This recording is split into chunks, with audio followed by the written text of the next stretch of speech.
Mr. Chan, some of our customers have complained that our service is too slow, and they need to queue for up to 2 minutes to pay for their purchases.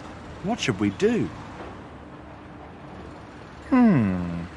I think we should employ more salespeople. Post some recruitment advertisements in the newspapers tomorrow.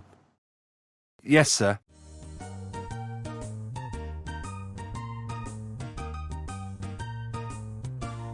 Based on a recent customer survey, the estimated queue time to pay is now 1.5 minutes. What? Didn't I tell you to employ more salespeople?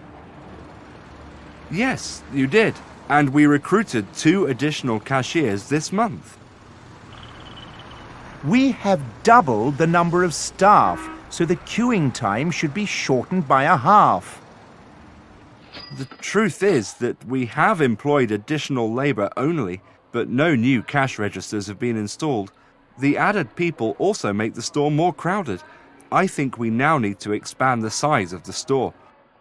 It is easy to install a few more cash registers, but it is difficult to expand the size of the store as the leased premises are fixed.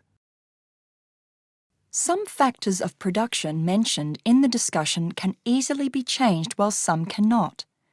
Can you note which factors can be expanded and which cannot? Will output increase proportionately when factors of production are increased?